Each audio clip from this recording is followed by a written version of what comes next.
ఏంటి మావా పిచ్చి వాళ్ళకం శుభకార్య చొక్కా చింపుకోవడం ఏంటి తప్పు.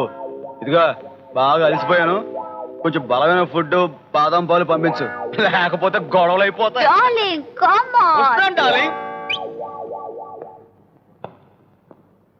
అంకుల్ అంకుల్, నేను కనపడకపోయేసరికి ఏమైపోయానా అని దిగులుతో ఇలా పిచ్చోళ్ళు అయిపోయావా? పాపం వచ్చేసాగా. అసలు నువ్వు ఏమైపోయావు బాబు? బాత్రూమ్ గోడ దగ్గర ఎవరో కర్రుచ్చుకుని నెత్తి మీద టపి అని కొట్టాడు, దాంతో స్ప్రో పోయింది. లేచేసరికి ఇదిగో ఈ టైం అయింది.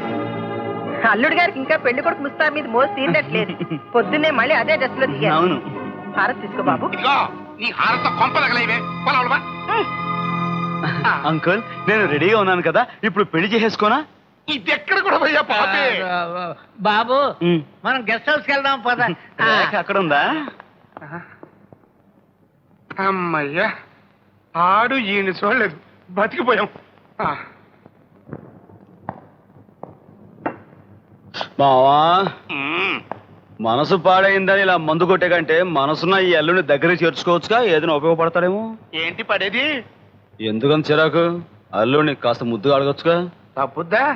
చెప్పండి అల్లుడు గారు.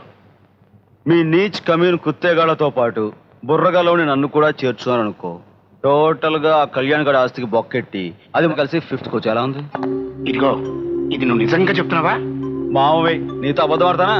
నీ మీద ఒట్టు. నేను చెప్పినట్టు చేయ కళ్యాణ్. ఏమిటి? వాళ్ళు చేసిన కిరికిర్లన్నీ తెలిసిపోయాయని నువ్వు మా మావని బెదిరించు.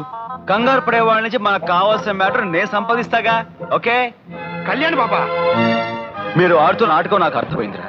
నీ కూతుర్ని ఆ ఆటో గడికిచ్చి పెళ్లి చేసి ఆ రౌడీ అల్లుడిని అడ్డం పెట్టుకుని మీరు చేస్తున్న నేరాలు ఘోరాలు నాకు తెలిసిపోయాయి. ఆ నిజాలన్నీ బయటపెట్టి మిమ్మల్ని అందరినీ ఉరికమ్మో ఎక్కించిన దాకా నేను నిద్రపోనురా, నిద్రపోను. ఆ కళ్యాణ్ బాబుకి మన సంగతంతా తెలిసిపోయిందయ్యా.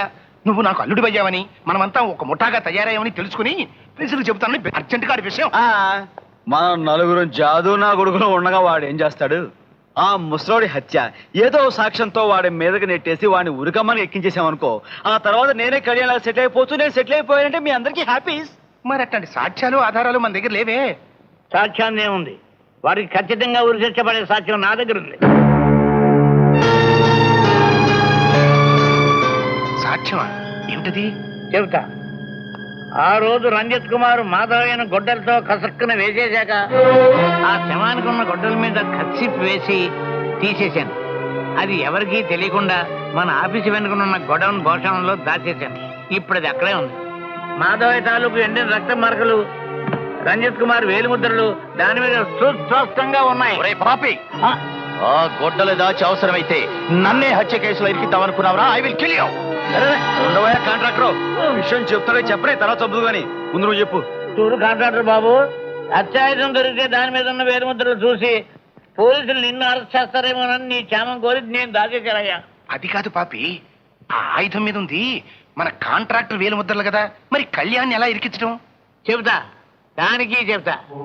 ఆ మధ్య కళ్యాణ్ మన గెస్ట్ హౌస్ కు వచ్చినప్పుడు కొన్ని ఇనపరాడ్లు చూపించి సెలెక్ట్ చేయమన్నాను. కళ్యాణి వేలిముద్రలు పడ్డ ఆ రాడ్ ని భద్రంగా దాచేశాను.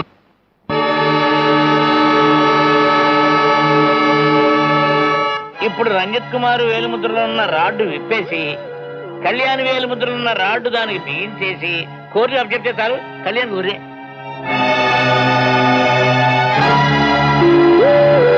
అర్జెంటుగా కళ్యాణ్ వేలిముద్రలున్న ఆయుధాన్ని రేపు పొద్దున కోర్టులో ఉండేట్టుగా చెయ్యి.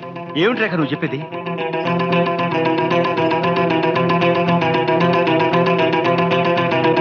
గుడ్, నేను ఇప్పుడు అక్కడికే వెళ్తానని జానీ చెప్పు. ఏమిటి కళ్యాణ్? సీత, మనకు హత్యాయుధం దొరికే అవకాశం ఉంది. ఎక్కడ? అక్కడికే వెళ్తాం పద. చెప్పింది అర్థమైందా? రహస్యంగా షెడ్లోకి వెళ్ళి ఆ అత్యాయుధాన్ని పట్టుకొచ్చేయండి. 2వ వారి చేతిలో పడకూడదు.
ఆఫీసర్, నేను క్రిమినల్ లాయర్ని.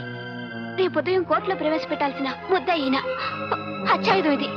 కొందరు దుర్మార్గులు మా వెంట పడ్డారు కనుక కోర్టు టైం వరకు మాకు పోలీస్ ప్రొటెక్షన్ కావాలి. తప్పకుండా. ఏంటయ్యా నువ్వు చెప్పేది?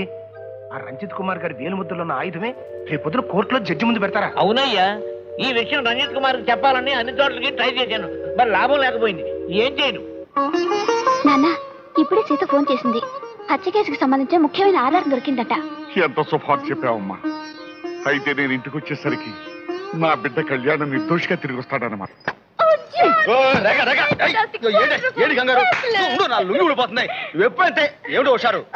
హుషారు కాకపోతే ఏంటి, నువ్వు అనుకున్నది సాధించావు. కళ్యాణి పూట విడుదలైపోతాడు, సీతా కళ్యాణ్ పెళ్లి, తర్వాత మన హనీమూన్. చెప్పు, హనీమూన్ కి ఎక్కడికి వెళ్దాం? అమలాపురం. స్విట్జర్లాండ్. Correct, Switzerland. మనం ఆటోలో పోదాం. హత్యాయుధం మీదున్న వేలిముద్రల్ని కళ్యాణ్ వేలిముద్రలతో కాక ఆ ఆఫీసులో ఉన్న ముఖ్యమైన వ్యక్తుల వేలిముద్రలతో కూడా పోల్చి చూస్తే హంతకుడు ఎవరన్నది మీకే అర్థమవుతుంది. That's all your honour. వేలిముద్రల నిపుణుల్ని హత్యాయుధం మీద వేలిముద్రల్ని పరిశీలించవలసిందిగా ఉత్తర్వులు జారీ చేస్తున్నాం.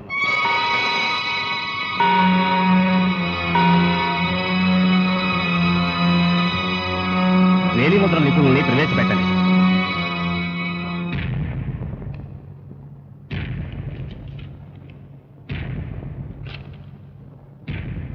డిఫెన్స్ వారు ప్రవేశపెట్టిన ఆయుధమే హత్యకు కారణమని పరిశీలనలో తేలింది.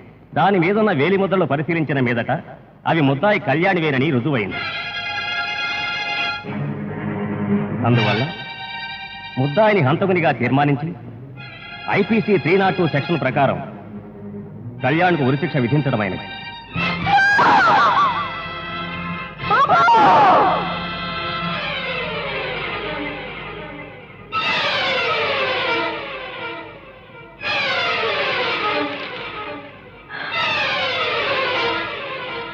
ఆ శిక్ష వచ్చే 26వ తారీఖున అమలు పరచవలసిందిగా కోర్టు వారు ఆజ్ఞాపించడమైనది.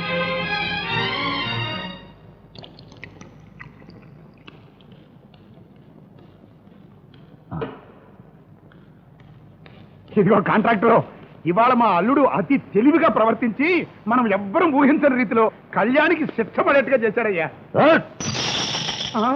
రేయ్, నీ అల్లుడు పరమ జాదు, నా కొడుకు దొంగనాయాలు అని నేనెప్పుడూ అనుమానించానురా. ఈవేళ కోర్టులో కేసు తిరగబడి కళ్యాణ్ గాడికి శిక్ష పడ్డానికి కారణం నీ అల్లుడు కాదురా, నేనురా. నేను పాపికొండలు ఇంట్లో ఉన్న కళ్యాణ్ వేలి ముద్దలున్న రాడ్ను తీసుకుని ముందుగా షెడ్లోకి నేనే వెళ్ళాను. నా వేలి ముద్దలున్న రాడ్ను తీసేసి కళ్యాణ్ వేలి ముద్దున్న రాడ్ను దానికి బిగించి నేను తప్పుకున్నాను రా. అవును, వాడు కళ్యాణ్తో చేయగలిపి నా అంతు చూడాలనుకున్నాడు. కానీ నేనే వాడిని ఫినిష్ చేస్తాను. I will kill that bastard. ఏమిటయ్యా నువ్వు అనేది? ఇప్పుడు జానీ నా అల్లుడయ్యా. అతన్ని చంపితే నా కూతురు విధవరాలు అవుతుంది. అతన్ని చంపడానికి వీలేదు. వాణ్ణి చంపి అవసరమైతే నీ కూతురికి నేను మొగుణ్ణవుతాను. నా అవసరం కోసం మిమ్మల్ని ఉపయోగించుకున్నానంతే. మంచి రోజు చూసి దీని పునాదుల్లో మీ సమాధులు ఏర్పాటు చేస్తాను. కట్టేయండి. ముందా జానీగాడి ప్రాణం తీయించేస్తాను. నో, అసలైన నేరస్తులు నాకు తెలుసు. వాళ్ళని చట్టానికి అప్పగించి కళ్యాణ్ని రక్షిస్తాను. అమ్మా, పుత్రశోకంతో మీరు కన్నీళ్లు పెట్టడానికి వీల్లేదు. అవసరమైతే ఆ ఊరిని నా మెడకు బిగించుకుంటాను, కానీ కళ్యాణి మాత్రం బలి కానివ్వను. మీ మీద ఒట్టేసి చెప్తున్నాను.